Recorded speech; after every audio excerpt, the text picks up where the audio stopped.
In Hollywood news, according to our insider, it seems the director Orson Welles will be moving out of America indefinitely.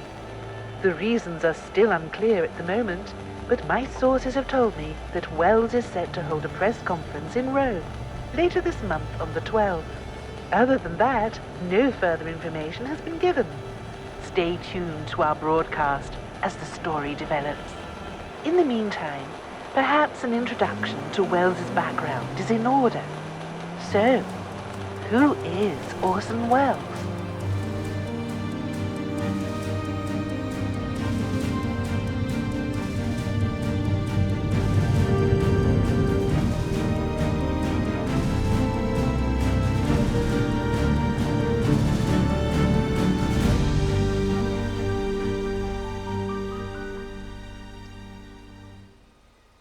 He was born in Kenosha, in Wisconsin. It was apparent from a very, very, very early age that Orson Welles was an absolutely exceptional child. His father, genius inventor, held patents on over a dozen items, one of which made the most money was a lighting device for bicycles and then for cars.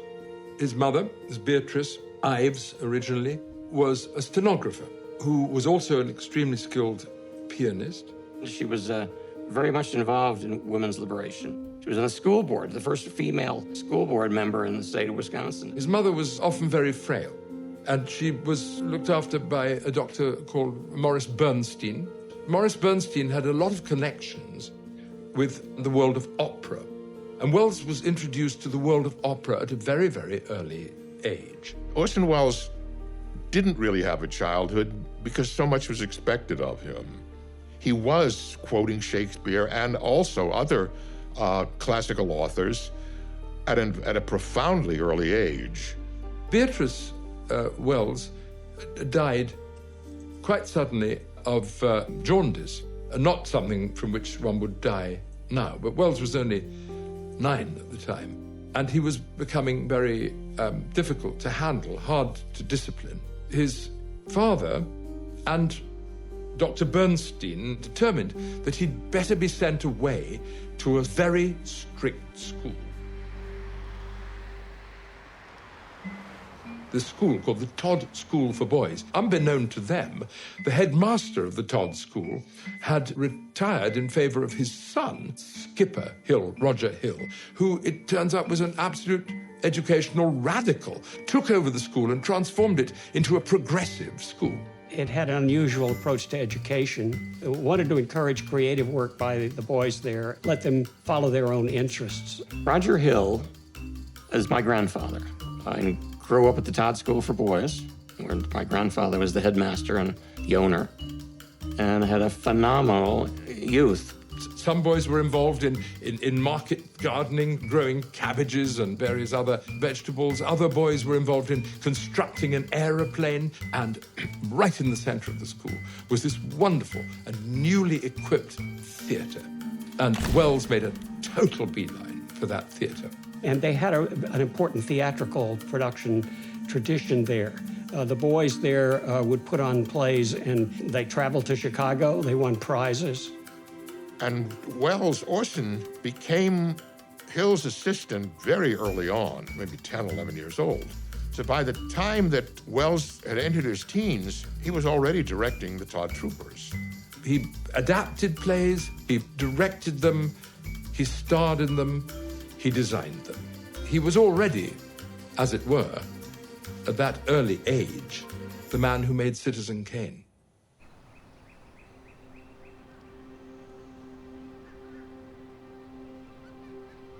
But at the same time, he was increasingly in charge of an alcoholically unruly father. People began to worry for him, and those who were worried included Roger Hill, Skipper Hill, his headmaster, and really great supporter and friend. My grandfather counseled him that perhaps one way to have his father become a little more responsive as a father and as a help would be perhaps if Orson distanced himself for a while and that he wouldn't speak to him until he stopped drinking. And of course, the exact opposite occurred. Dick Wells began to miss Orson deeply and terribly, and in his distress, he just drank more and more and more, and finally, he died of alcoholic excess. Wells was in his last term at school. I mean, only 15. They were already thinking of him going to university, going to Yale or to Harvard or whatever. He, of course, had only one ambition, which was to become an actor and to be involved in the theater. Wells says to Bernstein, after consulting with my grandfather, he said, let me go on a painting tour in Ireland for a couple of months. I get that out of my system, then I'll consider where I should go to college. And so off he went to Ireland, traveled across the Atlantic Ocean.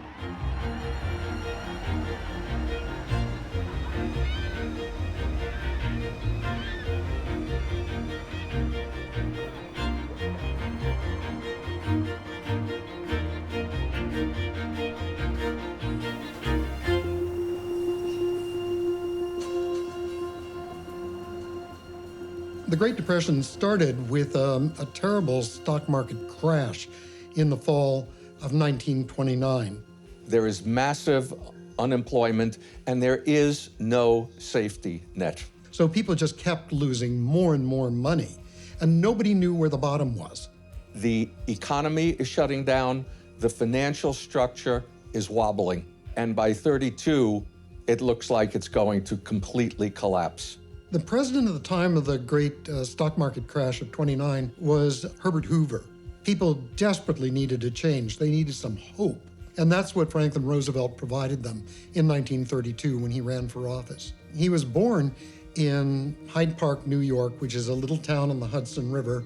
He had all the advantages that a wealthy young man could have. So I don't think he ever had a self-doubt in his life, except for one time, and that's when he caught polio in the early 20s. And he went through a dark night of the soul. And from that point on, he will never be able to walk on his own.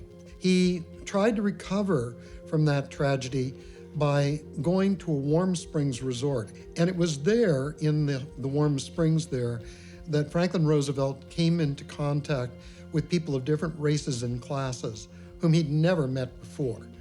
And I think that was really the making of the Franklin Roosevelt that we know. He gets elected governor of New York, and amidst the Depression, amasses an excellent record and becomes a prime candidate. What he is going to do in the campaign, nobody knows. And there are numerous people who'd like to run because everyone knows Herbert Hoover is going to lose. So the question is, who is going to get the Democratic nomination? The problem that Roosevelt had was in securing the Democratic nomination because the South was solidly Democratic, but it was also, of course, the Jim Crow South. At that time, the Democratic Party is made up of urban liberals in the North, Southern segregationist conservatives in the South. And their favorite candidate was a man named John Nance Garner, a conservative Democrat, very different than Franklin Roosevelt. And so it was kind of a toss-up between Garner and Franklin Roosevelt. Roosevelt, of course, needed the help of the press. And at that time, the press didn't really know where Roosevelt stood, but the most powerful press baron in the United States by far was William Randolph Hearst.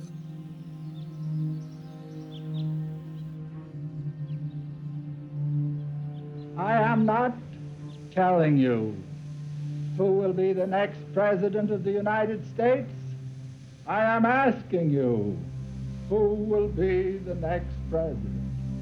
Seldom in the history of this country has there been a time when it was so important to the people of America to nominate a president who was essentially a good American. A lot of people in this country read Hearst's newspapers. He had enormous power, not only with his press, but also just with politicians around the country because they needed the endorsement of his papers. It was very important. Hearst had promoted, initially, he had promoted John Nance Garner. He kind of liked the conservatism of John Nance Garner. He wasn't really sure where Roosevelt stood. Roosevelt and Hearst met a few times. Hearst liked what Roosevelt told him. Apparently, one of the things that Roosevelt told him was that he would not raise taxes if he was elected president. And so Hearst threw his support behind Roosevelt, and it was that support, actually, that put Roosevelt over the line and secured him the Democratic nomination. You have nominated me, and I know it, and I am here to thank you for the honor. You could say that if not for Hearst, there wouldn't have been Roosevelt as president. Roosevelt, of course, won a landslide election against Herbert Hoover, but only with the support of William Randolph Hearst and his media empire. Hearst thought that he could control Roosevelt, that he was pliable. So William Randolph Hearst, who was very big in Hollywood at that time, he had his own studio. He was a very important figure in Hollywood. He was pals with all the stars and directors and producers and so forth in Hollywood. He had the idea of a movie which became Gabriel Over the White House, in which a character becomes president, has an automobile accident.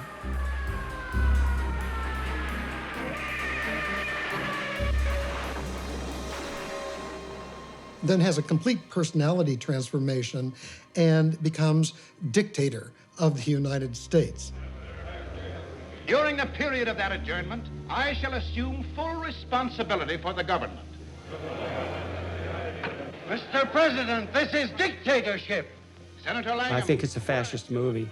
Just seems obvious to me. And if what I plan to do in the name of the people makes me a dictator, then it is a dictatorship based on Jefferson's definition of democracy. This is probably the only officially pro-fascist movie Hollywood made. He thought, I think, that Roosevelt could kind of be his puppet and that he could achieve what he wanted through Roosevelt. And Gabriel Over the White House is kind of the blueprint for that. Well, Roosevelt quickly showed that he was a very independent actor on his own. So first of all, let me assert my firm belief that the only thing we have to fear is fear itself. Nameless, unreasoning, unjustified terror, which paralyzes needed effort.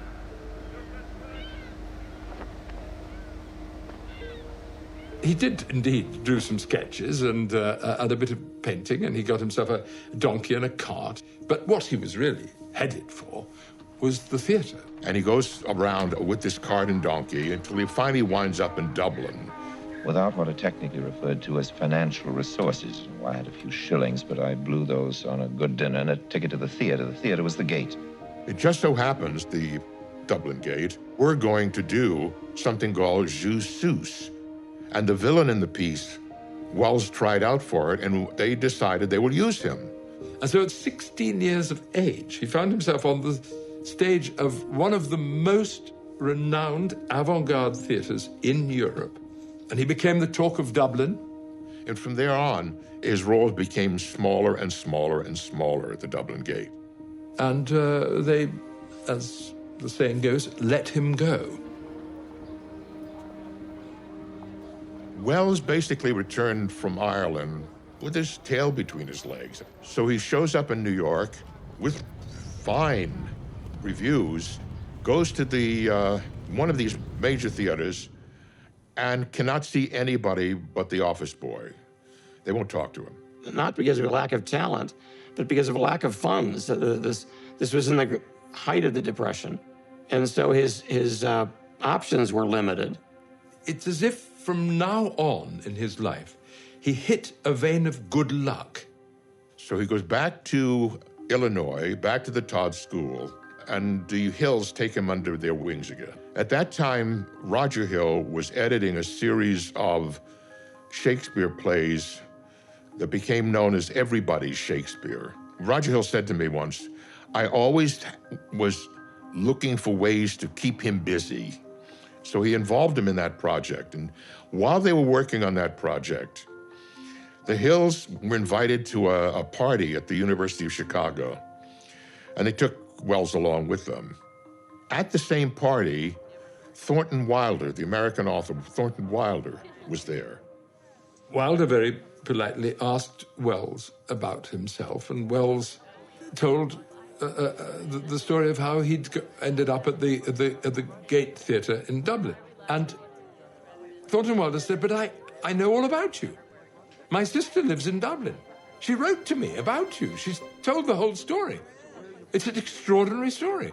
What are you going to do? What are you going to do with your life?" And Wells said, "Well, I'd like to act, but I don't know where to go or who to turn to or anything like that." Oh, he said, "Don't worry, I'll sort that out." And he phoned his friend Alexander Woolcott, who was one of the great critics of the day and one of the great personalities of the day. And Woolcott said, "Oh, well, it sounds like, I'm sure Catherine Cornell, who was known even then as the first lady of the American theatre, who's about to do Romeo and Juliet, would find something for Orson Welles to do in it." So Thornton Wilder relayed all this and said, "What you have to do is to get right on the 20th century and go and meet Catherine Cornell and audition for her." Whereupon Wells immediately leaves Illinois and goes to New York.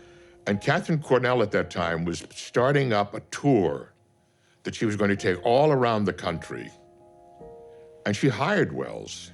17-year-old boy, was given the part of Mercutio, that dazzling, brilliant part. And they went on a huge tour of America, where they played to absolutely packed houses. When Cornell was going to bring Romeo and Juliet to Broadway, she wanted another actor, and he would only join the company if he played Mercutio. So Wells was in fact demoted to the role of Tybalt. Nobody much noticed the fact that Orson Welles was playing Tybalt. But here again is this absolutely extraordinary dimension of Welles's luck. Because there, in the audience, was a youngish Englishman, born Jacques Haussmann, who had become John Houseman and had come to New York and started working in the avant-garde theatre, and he went to see that Romeo and Juliet. I had seen a very remarkable performance in Catherine Cornell's Romeo and Juliet. I'd been struck more than by anyone else on the stage by a young man who played the part of Tybalt. When Orson Welles walked on that stage as Tybalt, Houseman very eloquently wrote about it in his autobiography. It was as if Houseman, had been kicked in the solar plexus. He was just overwhelmed by the charisma and the power and the energy and the edge of Welles. Interesting that so few people had particularly noticed him, or certainly so few critics. But Houseman had seen immediately that there was something utterly extraordinary about this young man. It is possible, of course, in a very few places, that when the banks resume, a very few people who have not recovered from their fear may again begin withdrawals. When Franklin Roosevelt became president on March 4th, 1933, Roosevelt really hit the ground running. He just didn't stop for 100 days at the very beginning, and 16 major pieces of legislation were passed. It was like an electric shock through the American people. Here is someone who's saying, don't worry. It began to restore confidence, and that's exactly what was needed at that time. These moves do alienate the big business people, and I think it was because their power and prestige were being taken away. So you get the second New Deal, 1935, 1936. Both New Deals combine the 3 R's: relief, reform, recovery. And in recovery, the idea was to put people back to work, doing socially beneficial things that the free market wouldn't do. That meant that the government had to employ people directly. And so in 1935, Franklin Roosevelt created the WPA, which is the most famous of all his make-work programs, the Works Progress Administration. bridge at this point is being resurfaced by WPA workers. What the WPA did was to pay people directly. The idea was to get all sections of the American workforce back at work. We're building city streets, playgrounds, parks, sewers in the great cities of America for the thousands unemployed in those cities. There was a social worker in charge of that named Harry Hopkins, who was very close to Franklin Roosevelt. He put 8.5 million Americans to work. And that included people who are normally neglected in these situations, that's to say, artists. One of the most popular parts of the WPA arts agencies was the Federal Theater Project. To makeshift offices at Washington, the New Deal summons director Hallie Flanagan, puts her in charge of a vast new federal theater project, backed by $6,700,000 in government. It was an amazing project because it took theater out to millions of people who had never seen it before. It was an incredible shot in the arm for theater in America, which had never really ever known subsidy. And suddenly, it was possible for all kinds of theater makers, puppeteers, dancers, or sections of the community, ethnic communities, black theater, Chinese American theater, and so on, suddenly became sponsored by quite reasonable sums of money from the central government. They recruited just the most interesting people around. They rather unexpectedly gave the running of the Negro theater division to John Houseman, who was, as, at least to the naked eye, as English and posh and grand a person as could be. He had an extraordinary idea of getting their very first production would be directed by Orson Welles, by this boy. Sight unseen, has no idea of what Welles's capabilities are as a director. Welles, in fact, himself never directed anything outside of the Todd School for Boys. But Houseman, from the beginning, believed in Welles absolutely.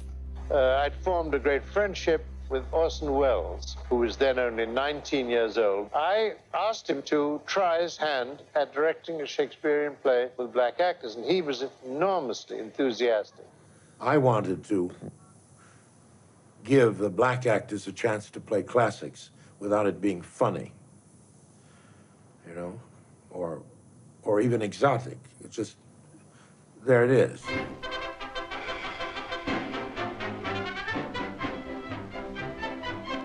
Under the Works program, musicians, artists, writers, and actors contribute their share to the cultural development of the community. The Negro Theater Unit of the Federal Theater Project produced a highly successful version of Shakespeare's immortal tragedy Macbeth, which far exceeded its scheduled run in New York and was later sent on a tour of the country. Voodoo Macbeth was the very first production he had ever directed outside of the Todd School for Boys. It had a cast of over 100. Can you imagine that? 100 actors. So he was able to mold 100 actors of varying degrees of competence into an ensemble. He was able to create a production that is now still considered a landmark production in the history of the American theater.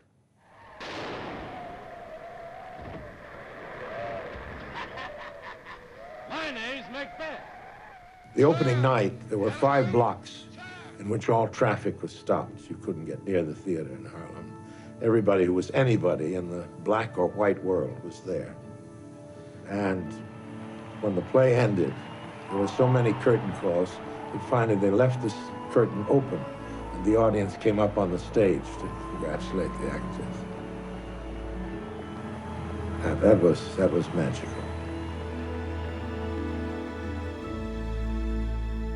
The genius of American businessmen has developed the wealth of the nation and created the highest standard of employment of any country in the world. Government should not interfere in business. One of the reasons that Hearst supported Roosevelt was, of course, he didn't want any kind of regulations of his enormous media and other empire at that time, because it was a very diversified empire and largely secret to most of his readers. Hearst had, in the early part of his career, been very progressive, but the Great Depression changed him definitely after 1933-34, when Roosevelt became president. They agreed at first on what direction this new Democratic presidency was going to go. They were beginning to butt heads and have a falling out that was never really repaired. What Hearst did not want, of course, was anyone who wanted a graduated income tax. That was his worst nightmare. His belief, Hearst's belief, was that Roosevelt was too liberal, he was too much on the left. And so when Roosevelt in 1935 proposed a progressive income tax, Hearst deplored that, hated that, felt like it was going to bankrupt him. It is a wholly un-American system of taxation, which aggravates class distinctions and increases class hatred. Hearst was the one who told his newspaper editors, don't call it the New Deal anymore, call it the Raw Deal. William Randolph Hearst became the greatest enemy of Franklin Roosevelt. You will see by 1936, recovery is taking place. And Roosevelt wins re-election by some measures, the largest margin in all of American history. That period was called the Roosevelt Revolution. Well, as far as Hearst was concerned, it was communistic in tone and spirit. The sooner this impudent, intrusive, despotic, discriminatory, and perhaps revolutionary system of taxation is repealed, the better it will be for the honesty and the welfare of the whole American people. The Houseman-Wells collaboration was really only supposed to last for the Voodoo Macbeth. But Houseman then was given his own theater downtown to continue working. Wells needed that kind of freedom, trial and error kind of freedom, because he was basically learning how to direct on a professional basis. But all this while, the Republicans and the right wing were objecting to this theater. The Hearst press attacked it.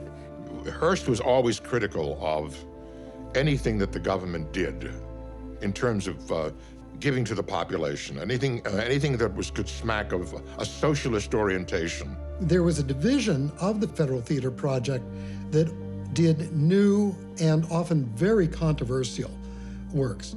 And so that became extremely unpopular with Roosevelt's enemies, which were the Republicans. And the reason they could attack it so readily was, the argument was that it had been infiltrated by the communists.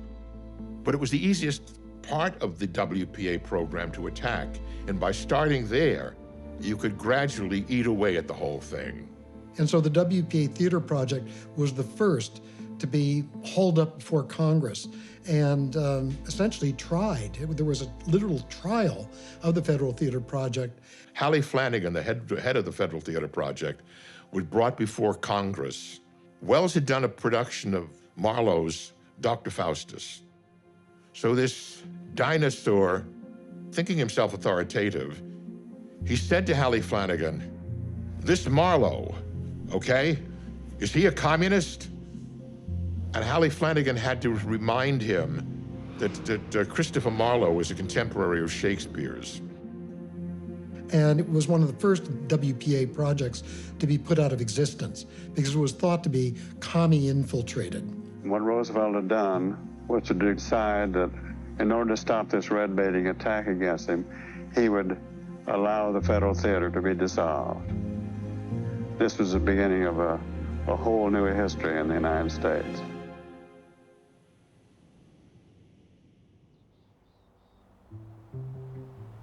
The Federal Theater Project lasted a mere 2.5, 3 years. And Houseman and Wells realized what was happening. Everybody realized what was going on. They were being eaten away at. Then he and Houseman decided they would, after all, create another theatre. They raised money for it. They called it the Mercury Theatre. And they started that season with a production of Julius Caesar in Nazi uniforms, lit like the Nuremberg Rally. Wells's audience for the Mercury Theatre was largely leftist, a high percentage of them Jewish. So there was an inherent fear, seeing what's going on stage, seeing the rise of fascism, a fear for the safety and security of their friends and relatives in Europe. The Mercury Theatre was launched on an extraordinary success, the greatest success of Wells's theatrical career. Probably no Shakespeare play has ever gotten better reviews than that one. After Wells directed Julius Caesar, Hollywood began to pay attention to him. However, they were the sort of exploratory offers. What changed all of that was not the theater, but radio. He and Houseman decided that they'd go on air as well. And they created something called the Mercury Theatre of the Air, and that he used sound effects and so on to a degree that no one had ever done before. And here, Wells's amazing, bizarre fortune again kicked in. He was already a big star, at least in the New York world and in the radio world. But then he really leaped to the world's attention in October of 1938 when he produced a radio show based on H.G. Wells' War of the Worlds, in which Martians invade the world.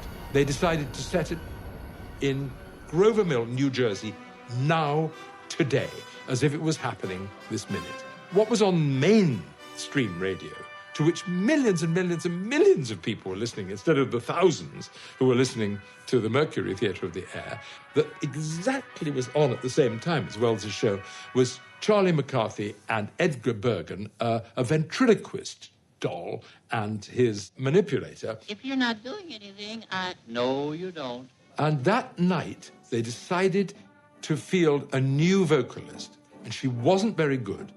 And so a huge number of the audience decided to channel hop, and they retuned. While diving for something else to listen to, a lot of people stumbled on. Ladies and gentlemen, we interrupt our program of dance music to bring you a special bulletin from the Intercontinental Radio News. At 20 minutes before 8 Central Time, Professor Farrell of the Mount Jennings Observatory, Chicago, Illinois, reports observing several explosions of incandescent gas occurring at regular intervals on the planet Mars. The spectroscope indicates... A very large part of the American population listening to that show thought that the United States was being invaded by Martians. The top look out there! Ladies and gentlemen, this is the most terrifying thing I've ever witnessed. Wait a minute. We thought that this was it. One fellow in particular who owned the store took the money from his cash register and loaded his car up with food and took off for the mountains and left his wife and children at home. That was a nationwide controversy. That was an astounding reaction on the part, especially here in the East Coast. Aware of terror at the time you were giving this role? Were you aware that terror was going on throughout the nation? Oh, no, of course not. This should have been a disaster for Wells, but in fact... He was on the cover of every newspaper in the world, and then he was an international celebrity. And he was even name-checked in the Reichstag by Hitler, who gave it as an example of the gullibility of democratic societies. But of course, Hollywood picked up on this. They thought, this guy is the greatest showman who's ever lived. We need him in Hollywood. And so they made their overtures to Wells, inviting him, first of all, to act in films, which he'd never done, but he said no. Then they said they wanted him to direct films, and he said, well, only if I can have my whole company in Hollywood. And they said, well, yes, okay, you can do that. You can have your Mercury company in Hollywood. He said, but I won't do it either until I have final cut. This was a privilege that almost no filmmaker had. When you honestly didn't want to go, Then the deals got better and better. In my case, I didn't want money. I wanted authority. And Wells held on and held on and held on. And then finally, RKO leadership had just changed. George Schaefer had become president, and George Schaefer was interested in establishing a new pattern for the studio, quality films at a premium price. And he developed a deal that Orson Welles could just not resist. And that's the contract that shocked everyone in Hollywood. It was extraordinary in the control it gave me over my own material. You had total control. Total control, so much so that the rushes are the pieces of film that are shown at the end of the day's work, as I'm sure you understand, and are always checked by everybody in the studio, department heads and the bankers and distributors and everything, long before there's a rough cut. According to the terms of my contract, the rushes couldn't be seen by anyone. And indeed, the film couldn't be seen until it was ready for release. all the Hollywood stalwarts who'd sold their souls to the studios were outraged that this 25-year-old was given this kind of control. Now, of course, the producers hated me most, because if I could do all those things, then what is the need for a producer?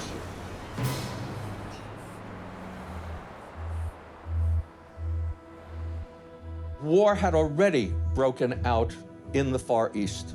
The Japanese Kwantung Army on its own had taken over Chinese province of Manchuria and created the puppet state of Manchukuo.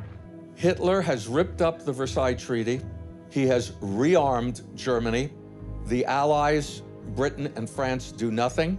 Mussolini has made war on Ethiopia to expand the Italian empire in that part of Africa. You are getting what is referred to as the Rome-Berlin-Tokyo axis.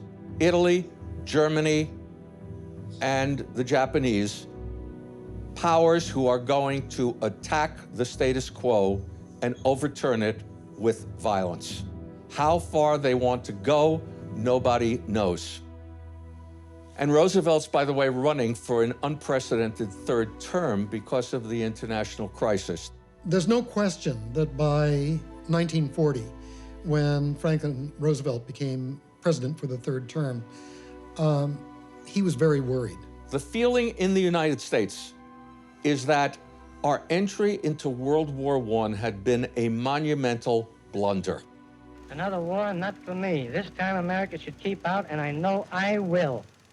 If war breaks out in Europe, I think that this country should heed the advice of its first president and avoid all foreign entanglements. I haven't the slightest idea of European affairs. So there was a very strong isolationist element in the United States, as well as pro-German and pro-Italian sympathy. There were many people actually in the United States who admired what Adolf Hitler was doing, particularly those at the very top of the economic ladder. And I think that's one of the reasons that William Randolph Hearst admired Hitler, and also Mussolini for that matter as well too, both of whom he commissioned to write for his newspapers. And William Randolph Hearst himself was a great isolationist. He promoted America first, and he wanted Franklin Roosevelt to do the same thing. But he became the leading voice of isolationism, and he had this great media empire with which to shape other people's minds to the same ends at that time. We seem to have failed in what we entered the war chiefly to secure, to make the world safe for the miners. I don't know that there's altogether too much liberty left in this country. Roosevelt was towing a very, very delicate line that he had to actually prepare the country for what he was afraid was coming, at the same time not tipping off people to the fact of what he was actually doing and knew he had to do. So once again, Roosevelt is in this impossible situation. He desperately wants to aid England on the grounds that if England falls, we're next.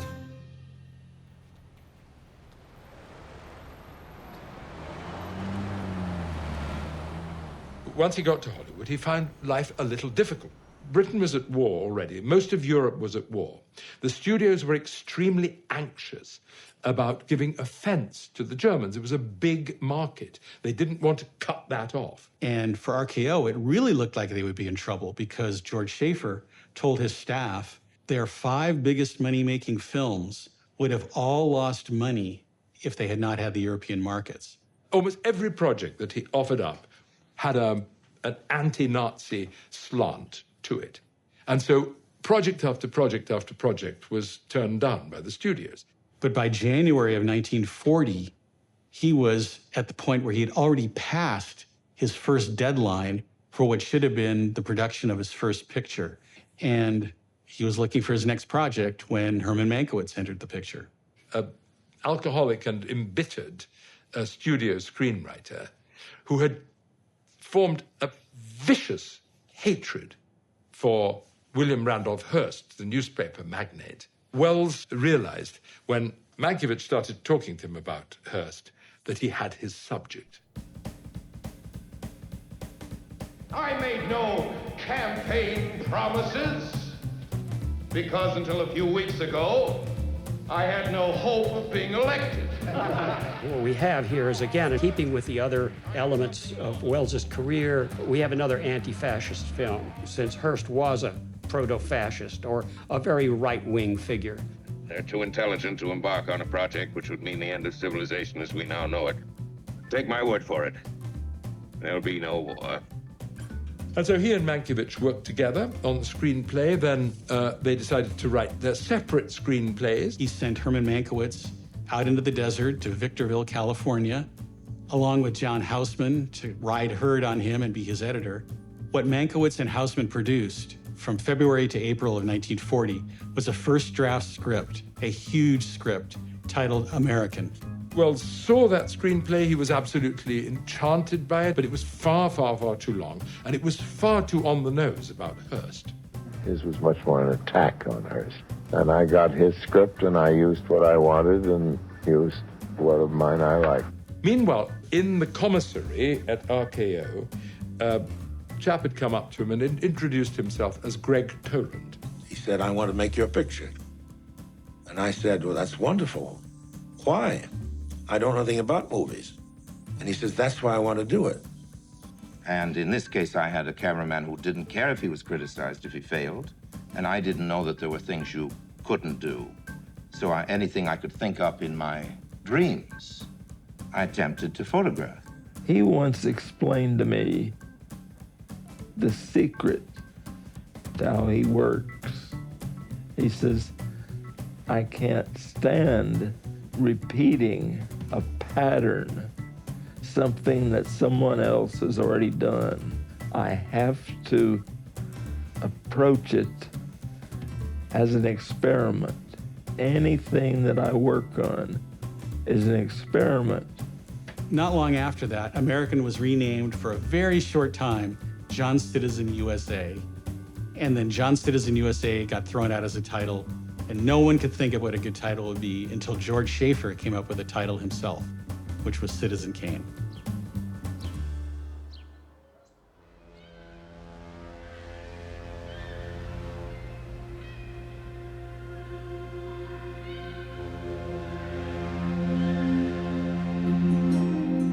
So on January 3rd, 1941, Orson Welles held the first screening for Citizen Kane. It was not a complete film. It was not even close to being final. That word got out, and Hedda Hopper got that word, and she had been promised that she'd have an opportunity to see the movie the first time it was shown. Well, she got invited in a hurry, and what she saw was what she thought a complete hatchet job on William Randolph Hearst. Hedda Hopper was extremely smart. She was extremely lucid. She knew Hearst very, very well.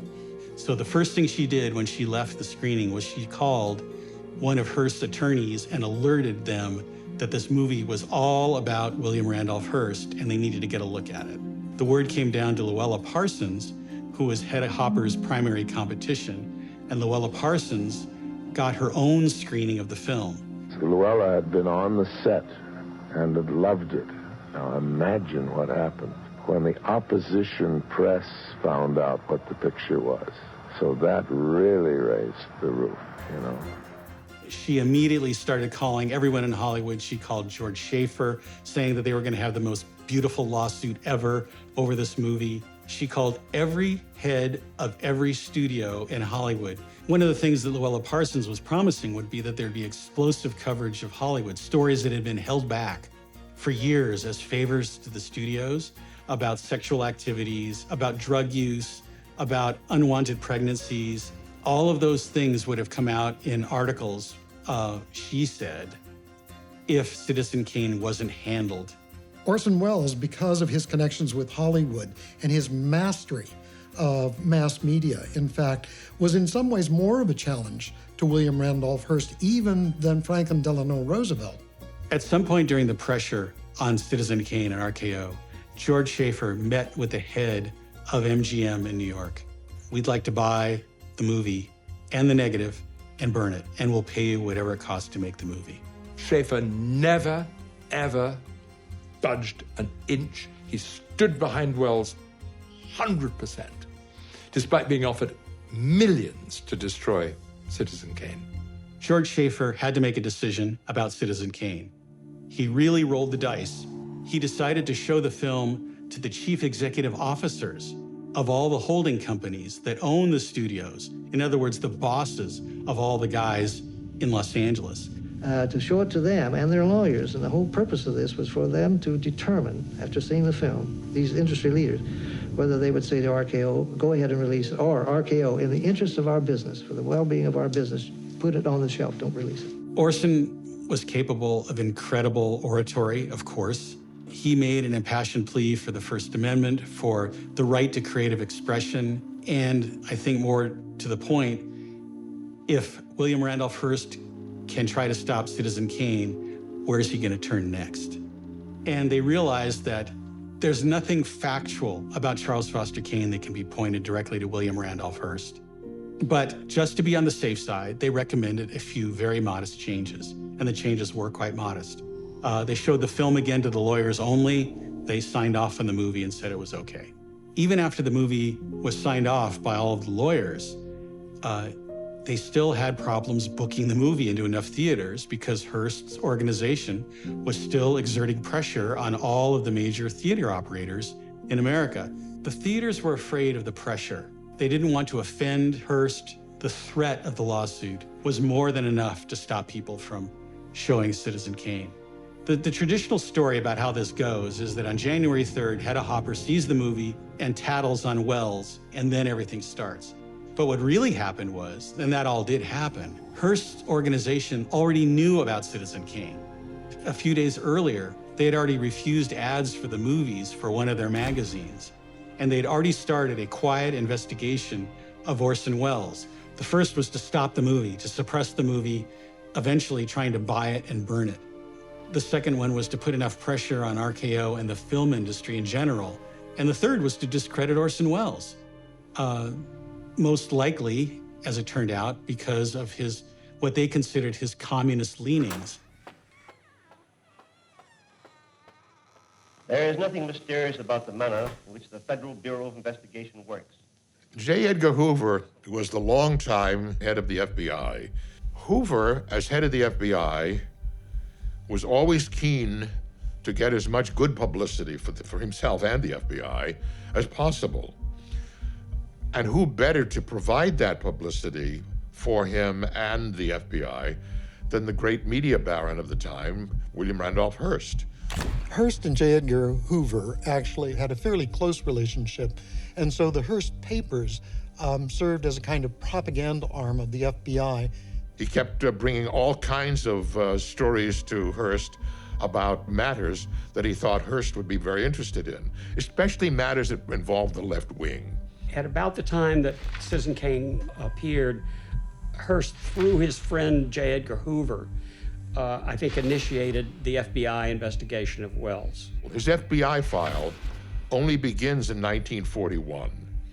Now, if Hoover was really interested in Welles, you would have thought it would begin in the late 30s. You'd think the ruckus that was created by the War of the Worlds broadcast, for example, would have alerted Hoover to something. Or The Cradle Will Rock which is very anti-capitalist. Do you think that would have? No, not at all. It only is in 1941, and it coincides perfectly with Citizen Kane. January 21st, 1941, to Colonel Joseph Willicombe from R.E. Berlin. You will see that our friend Welles is a pretty bad boy and is mixed up with the leftists.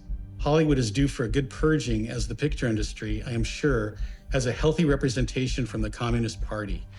We have the complete assurance from our friends in Washington that the result of the investigation made by them over a period of 1.5 years of the motion picture industry is available to us. This should be extremely valuable.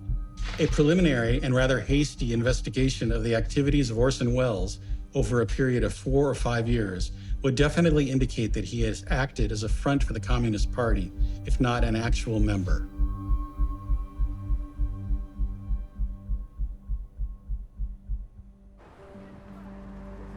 On May 1st, 1941, Citizen Kane debuted in New York at the RKO Palace Theater. And it was immediately spoken of as the greatest film that had ever been made, the summation of everything anybody knew about cinema. What impressions did you get? I think I have never seen a more striking finish, more imaginative finish in my life than that one to Citizen Kane. A 25-year-old comes to Hollywood. He's never set foot in a Hollywood studio before. And under incredible pressure, he produces, for his first film, the best motion picture ever made. That's a story that no one in Hollywood would buy, but it happened. It was utterly, overwhelmingly endorsed by the critics. The box office reception for Citizen Kane was good, but remember, it was only playing in a small number of theaters. It wasn't really a failure. It actually did fairly well at the beginning, but then William Randolph Hearst and Louis B. Mayer made sure that it wouldn't go far. It wound up with a loss of $150,000. And if any one of the theater chains that refused to show the film showed the film, it would have made money. And the whole path of Orson Welles' life probably would have started differently. I had sold something related to Kane that brought a lot of money. Last thing he ever said to me was, "Don't worry about that whole mess, publicity mess, bothering me." He says, "Don't worry. I'm just glad somebody finally made some money on that film after all." That was his last word he said to me. From the FBI file on Orson Welles. The evidence before us leads inevitably to the conclusion that the film Citizen Kane is nothing more than an extension of the Communist Party's campaign to smear one of its most effective and consistent opponents in the United States. Well, okay, what was Hearst's legacy? He was quite an opportunist. There's no getting around that. He was an opportunist. But look at, the so-called great men and great women in our history. To be exploitive and opportunistic is nothing rare. It's, as long as rules aren't being broken or laws being abused unduly. Yeah, that's, some would say that's the American way.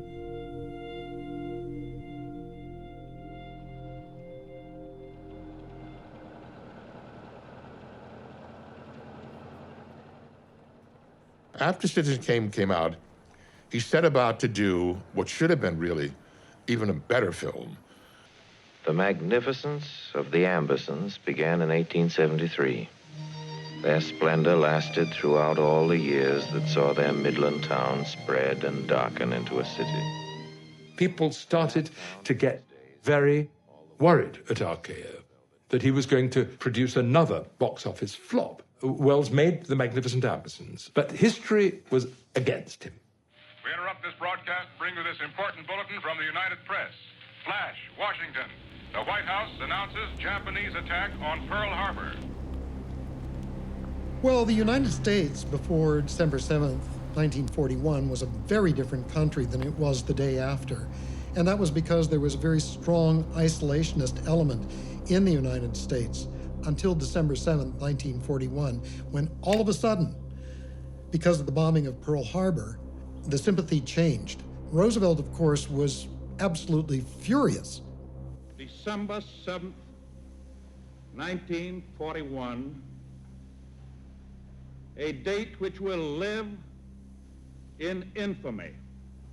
A state of war has existed between the United States and the Japanese Empire.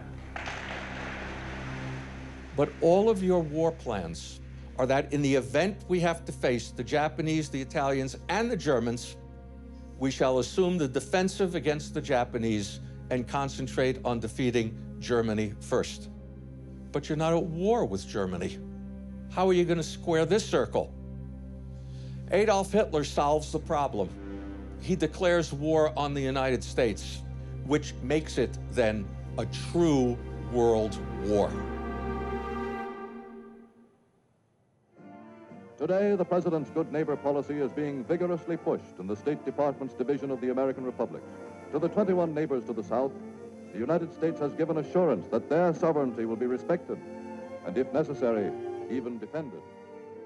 One aspect of the Roosevelt administration was that it wanted to do a large soft power diplomacy effort in Latin America to avoid fascist influence. At that time in South America, it wasn't clear exactly how some governments would go, whether they would go with the Axis powers or whether they would help the Allies. So they wanted to make sure that Brazil was staying within the ambit of the Allied forces. Welles was recruited into this war effort to go to Brazil and shoot a nice little tourist film about the carnival.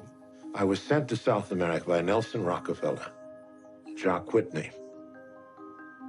I was told that it was my patriotic duty to go and spend $1 million shooting the carnival in Rio. Carnival was happening in early February at that time. That's why he had to be in such a rush to leave, because he had to be there at Carnival. Welles, having finished the shooting of Ambersons, but not begun the editing, left the project to go off to Brazil. Now, he already had the idea for films based on real stories. That was already developed, so Welles just simply took that template and said, we can do that about Latin America. So basically, I think the day after he wrapped the shooting on Magnificent Ambersons, he was, on a train to Washington and then went to Florida and started making his way down to Rio. Hello, Americans. This radio show is for all of you who speak this language. It's about the rest of America. That's a big word, America. Do you realize what America means? This broadcast comes to you from Rio de Janeiro. He was supposed to make a documentary about Carnival that was supposed to be very colorful and ebullient and very superficial in that sense, just showing a lot of people partying and having a good time. Most people didn't understand that Welles was musicologically inclined. He really understood music. His mother was a musician, after all. And he was actually interested in the samba music.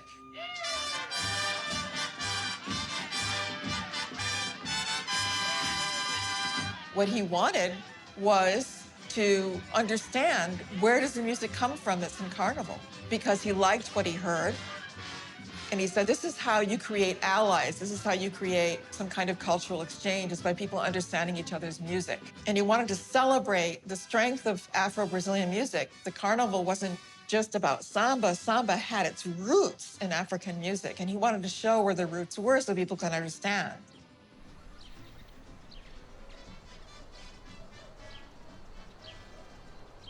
Carnival for him was essentially a black story. The story of Brazilian music started in black communities, in the slums. Não só do Brasil, Peri, como da humanidade inteira, através daquela mistura de raças que ele via no Brasil. Exatamente, e a música era o grande veículo para que isso tudo acontecesse. A música, o crioulo, os passos, a rua, o carnaval, essa coisa do suor brasileiro. One of the problems they had was that Brazil didn't have a color line the way the U.S. had one. Didn't have Jim Crow laws. They realized that Welles was going to be showing a society that was basically racially integrated during Carnival. You know, everybody was celebrating together in the same space. And so they panicked and they said, we won't be able to sell this south of Mason-Dixon line. RKO, when they saw the rushes, was really disturbed by him photographing all these black people. And Brazil, for example, was being governed by Getulio Vargas, who was a kind of a proto-fascist dictator.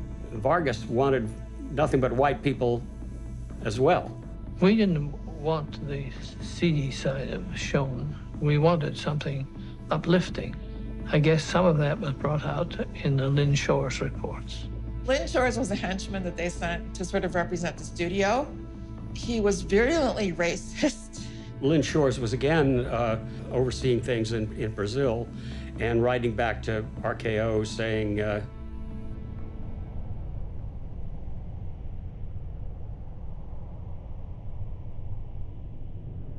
he was sort of sympathizing with some of the elements of the Brazilian elite who also did not want it to be so Afro-Brazilian. And he's saying, oh, we're going to ruin our diplomatic relations because he's choosing the wrong kind of people to be in this film.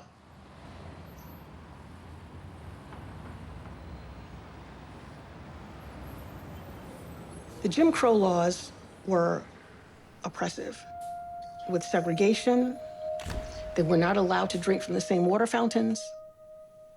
There were separate entrances. Going to a restaurant or using a restroom or even traveling on any kind of transportation, African Americans were subjected to sitting in the back of the bus. Isaac Woodard is my great uncle. His eldest sister is my grandmother. Isaac Woodard enlisted in the Army at the age of 23, where he served in the Pacific in a segregated unit for 3 years. It was about 80 years ago or more. We were living in the Bronx.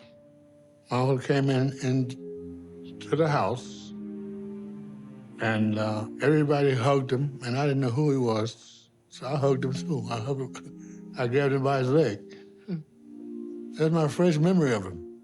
And from there, he went into the military. A lot of African Americans enlisted to have a better life. That was their opportunity to remove themselves from poverty. They knew that with Jim Crow laws in place, it was difficult for any change, and they had hoped that they can show America that they were worthy, they were patriotic, and willing to serve their country and fight for our freedom.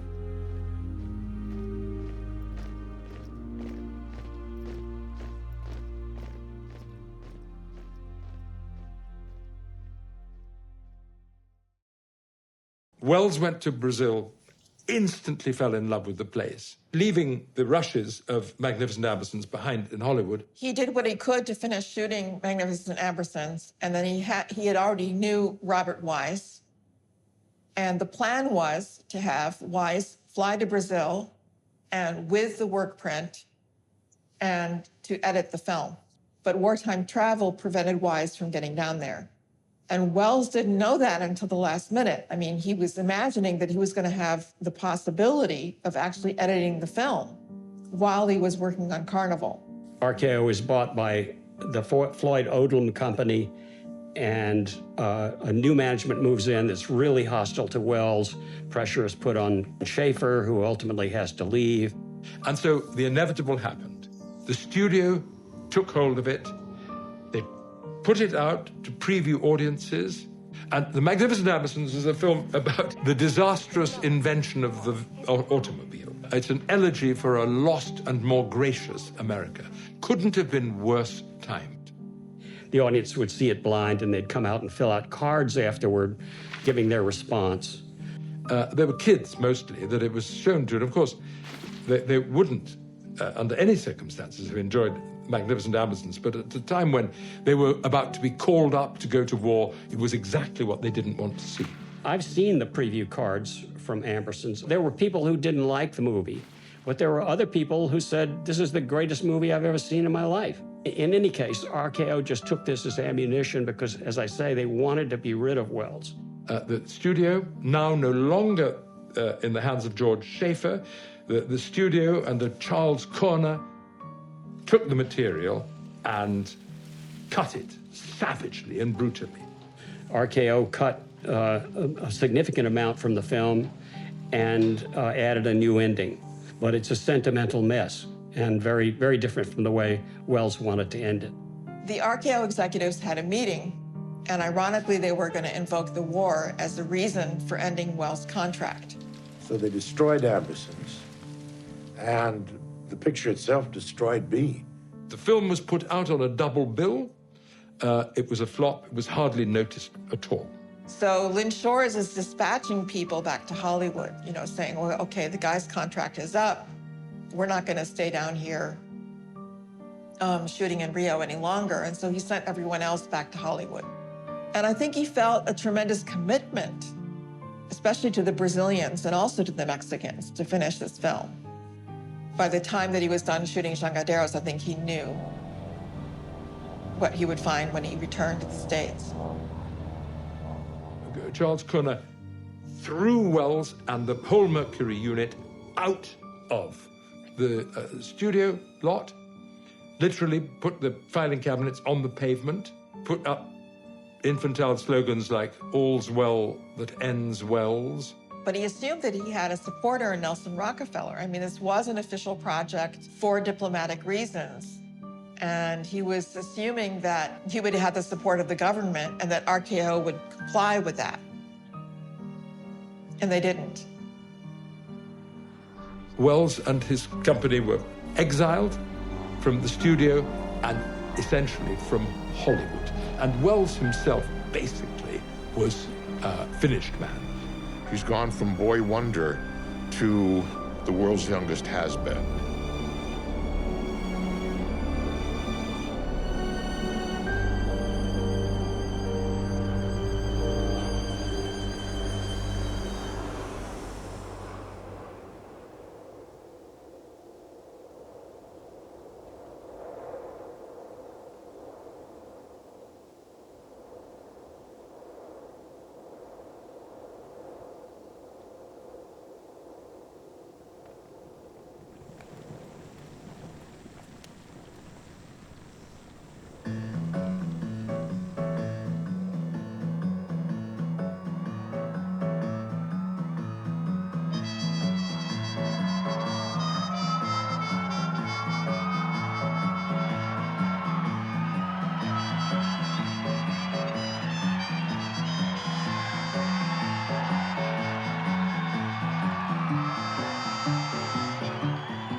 The Negro soldier is serving in every campaign in this war. On behalf of the Army, I want to express our gratitude for a job well done. Isaac Woodard worked as a longshoreman, and he earned 4 medals. One was a battle star for unloading battleships under enemy fire. And he was honorably discharged on February 12, 1946. He boarded a Greyhound bus, and during this time, there were no bathrooms on the bus.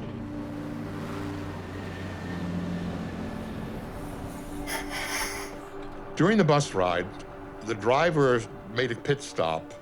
As he came back on the bus, Woodard asked the driver. He requested to use the restroom. According to my uncle, bus driver cursed him and told him, no, sit down. My uncle responded back to him, speak to me like I'm a man. I'm speaking to you like you're a man. The driver then allowed him to go to use the restroom. Sergeant Woodard left, came back, boarded the bus, and there was no further incident until the next bus stop. Which was Batesburg. He saw the police officers and he stopped the bus, told them my uncle was disturbing him and had been drinking. They followed the driver back to the bus. The driver then went to Sergeant Woodard and told him there was someone that needed to speak to him outside the bus. Woodard is still in uniform. So the first question he asks him was, "Are you still in the Army?" And Woodard said, "No, I've just mustered out." He should have said yes. Because at least then he would have the Army to protect him. Officer Linwood Shull hit him over the head with a baton and told him to shut up. The police chief, his name was S-C-H-U-L-L, Shull, commenced to beating him with the stick, his nightstick. My uncle grabbed the nightstick and wouldn't allow him to beat him. Another police officer walked up and told him if he didn't drop the stick, he was going to drop him with this gun, kill him. So my uncle dropped, let go, and they commenced to beating him. And they beat him so severely that they blinded him.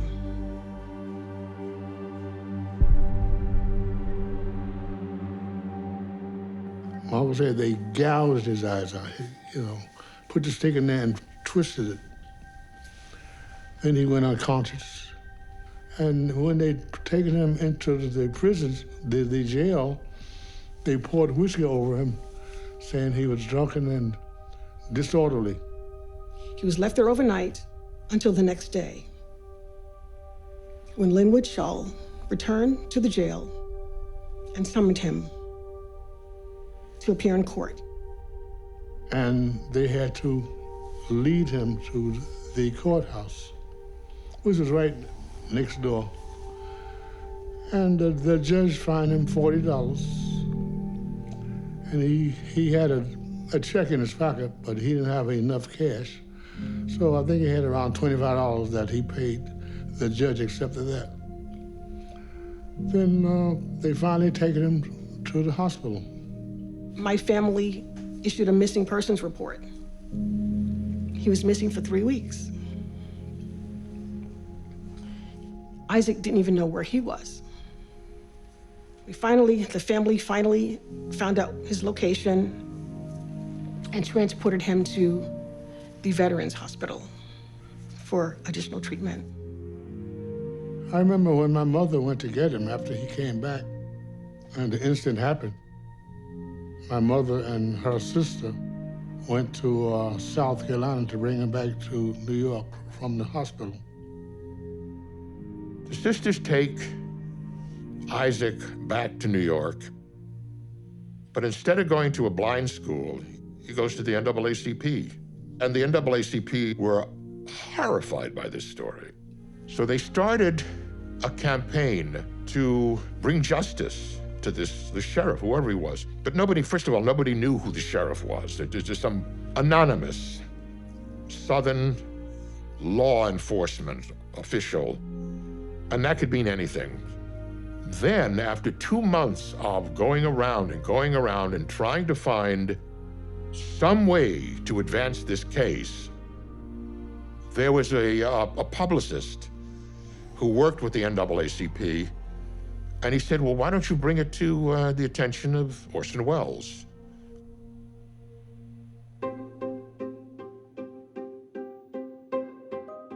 When Welles came back, there was nothing he could do for the war effort. He'd been rejected for service because of his physical flaws. And so Welles went back to radio, and he started to become much more closely involved in politics. That partly led him to become involved in Roosevelt's campaign. Come the war, Welles offered his services to the Roosevelt machine and went on the road quite a lot, making political speeches. He at one point stood in for FDR in a debate with Thomas Dewey. While Governor Dewey's endorsement of these New Deal pronouncements is oblique enough, its sum is the most valid possible tribute to Mr. Roosevelt and to the achievements of the Roosevelt administration. Welles began to see or think that his future would be not anymore in film, not anymore probably in the theater or even on radio, but as a politician. He did win, Roosevelt.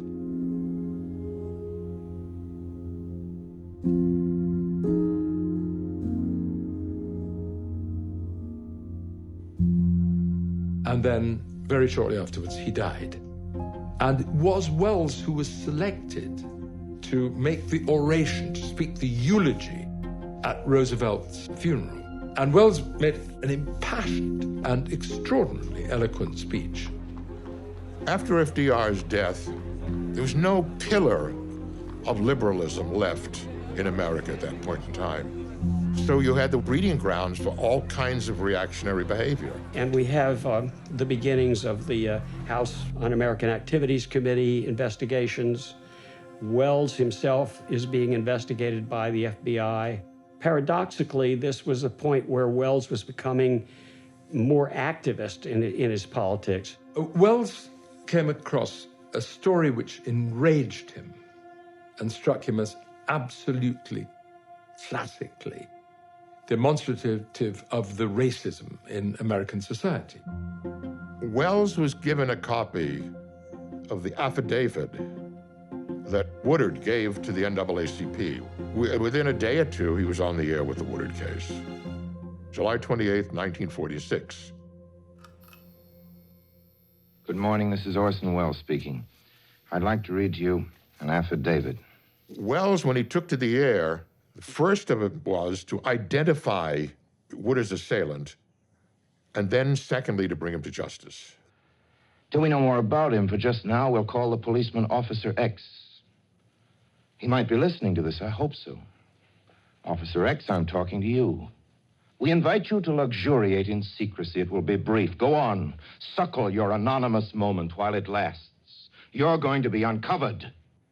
How long will you get along in these United States? Which of the states will still consent to get along with you? I must know where you go, Officer X, because I must know where the rest of us are going with our American experiment. After that news spread around the United States, they decided to host a benefit concert in his name.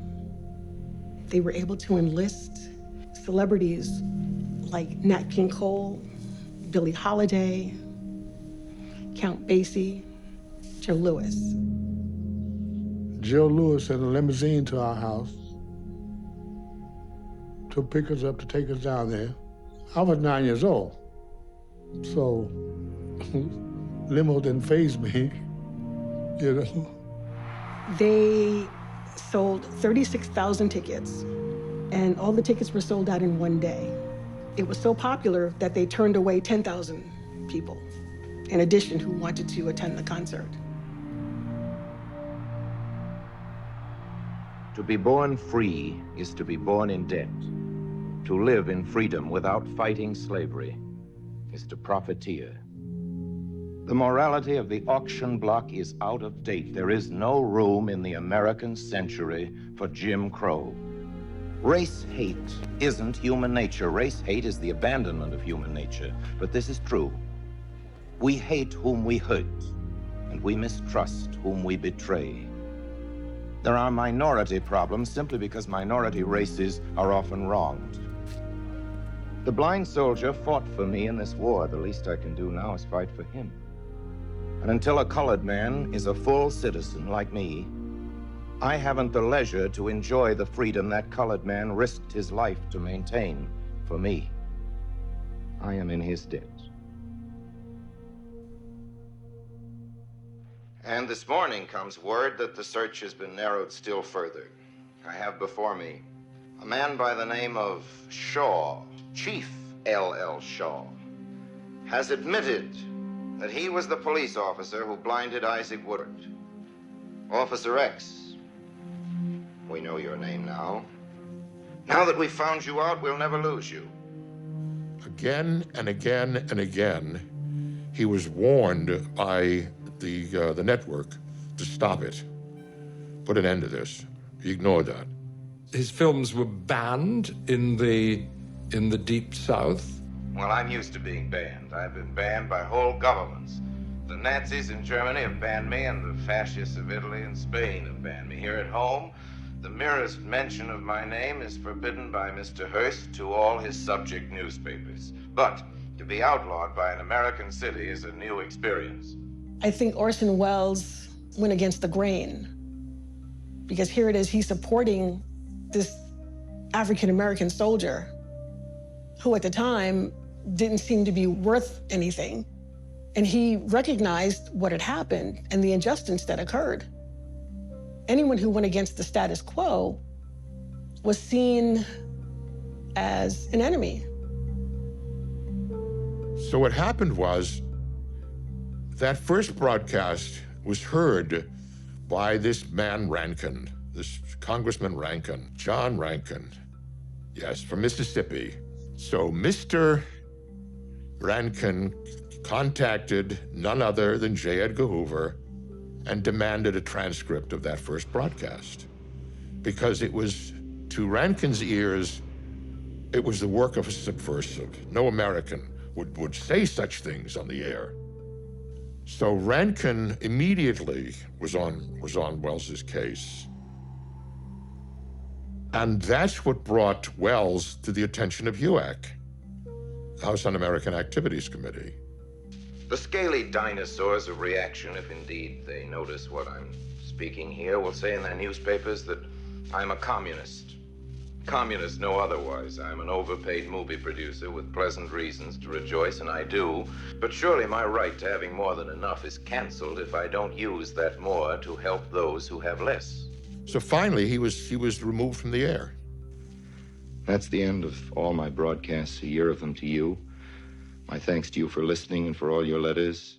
Until another series, which I hope comes someday, sometime. Believe me, friends of the Democratic persuasion, I remain as always, obediently yours. When he was removed from the air in October of '46, he had no radio career ever after that.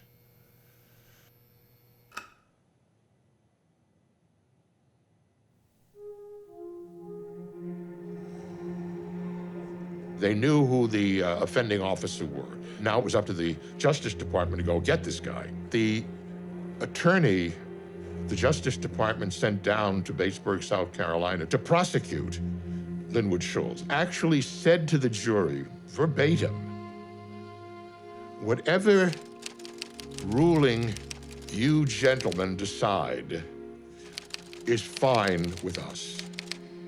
They went down there effectively telling a Southern jury that they didn't give a damn if they acquitted Schultz for gouging out the eyes of Isaac Woodard. And that's exactly what happened. The jury acquitted him. That's what bothered him. It taking the jury, I think, 20 minutes to find the police officer not guilty. 20 minutes. Can you understand that? You know, that annoys me even now. He was bitter at first, but gradually he didn't talk about it much. He knew what had happened. He knew there's nothing he could do, yet he still was happy, loving, supporting his family. President Truman heard of Isaac Woodard's story. He later formed a council on civil rights, the first in this country. I remember talking to Julian Bond, who had just stepped down as head of the NAACP. And he made a statement to me. The blinding of Isaac Woodard was the spark that ignited the modern civil rights movement. Isaac Woodard is a United States American, an unsung hero. His story is not in any of the history books. It's a story that should be told, I believe. And the more people know about it, it'll help slow down some of the bigotry that's going on every single day.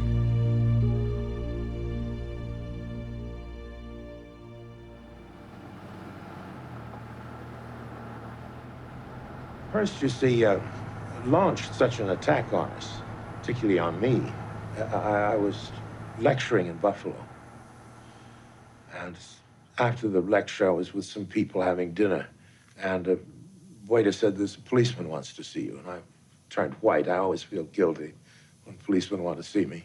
And the cop turned out to be very nice. He said, don't go back to your hotel room. I said, why? He said, they've got an underage girl undressed and photographers waiting for you. It's a setup. So I didn't go back to my room that night. The FBI investigation really doesn't turn up very much. They investigate Wells's associations. They imply that he's going out with different chorus girls. They're very suspicious when he goes down to Latin America. They get a nasty letter somebody sends that he's some kind of a communist doing work down in Latin America. The FBI's investigations of Orson Welles were definitely a witch hunt. They were going after him for no particular reason other than that they were being encouraged to. Orson Welles had never done anything other than to support the rights of all Americans as defined by the Constitution. It isn't until after FDR's death the committee began to focus increasingly on Welles. They're more and more, they're tracking, they're spying on him, and at a certain point, Welles's FBI file is moved from this general population to a very special secret index file. A security index file saying that he is an enemy of the United States. Of what Hoover referred to as agitators, who were to be picked up in the event of a national emergency. By that time, HUAC was equally outraged, and he was in their crosshairs. The growing menace of communism arouses the House of Representatives Un-American Activities Committee. Among the well-informed witnesses testifying is J. Edgar Hoover, head of the Federal Bureau of Investigation. Mr. Hoover speaks with authority on the subject. The Communist Party of the United States is a fifth column, if there ever was one. It is far better organized than were the Nazis in occupied countries prior to their capitulation. Communism in reality is not a political party. It is a way of life, an evil and malignant way of life. It reveals a condition akin to disease that spreads like an epidemic, and like an epidemic, a standard practice of the House Un-American Activities Committee was in calling witnesses. One question was, have you ever been a member of the Communist Party? Are you a member of the Communist Party? Or have you ever been a member of the Communist Party? It's unfortunate and tragic that I have to teach this committee the basic principles of Americanism. That's the question. You know, the odd irony here is that Hollywood was actively encouraged by the government during the war to do movies that supported the Soviet Union because the Soviet Union became one of our allies. And those movies later were used as evidence that Hollywood was pro-communist. This became a means for politicians on the right to get even with people on the left. And there was a special case of 10 Hollywood, some directors, some writers, who refused to answer, and they were briefly imprisoned. What I have written, stand away from the stand. For Americanism for many years, and I shall stand away from the stand. Fight for the Bill of Rights, which I'll you are trying to destroy. Stand away from the stand. And seeing what was happening with people he knew, like Dalton Trumbo and Ring Lardner Jr., and knowing that he was already on lists considered to be communists. But let's be clear about what a, quote, communist group really was. You were considered radical or a possible communist supporter just by being critical to what Hearst organizations considered the status quo. There was never any evidence that Welles was a communist. There was plenty of evidence that he supported liberal causes. There was plenty of evidence that he supported the rights for all Americans as guaranteed by the Constitution. Whether he knew a not a subpoena was imminent, he knew it was only a question of time. America had nothing of him. America had rejected him. The radio had rejected him, the theater had rejected him, film had rejected him, politics had rejected him. He decided that he would leave the country. It was very abrupt, quite extraordinarily abrupt. I think he left for a multiplicity of reasons. I think he was terribly frustrated at the reaction he was receiving. Who wouldn't, when you're initially come up with, quote, the greatest film ever made, to then just crumble in the eyes of Hollywood? It's got to be painful. He was asked to act in a film in Rome. And it was that I think seemed to Welles to be his new route in life. I think it was overdetermined, but I think if he had hung around, he would have been a victim of the blacklist as much as anyone. It's hard to believe, actually, that you could defend those liberties that are those so-called liberties that are guaranteed in our Constitution and be called a subversive. But that's what happened. So on November 4th, 1947, Wells left Manhattan, went out to LaGuardia Airport, and got on a plane to Rome.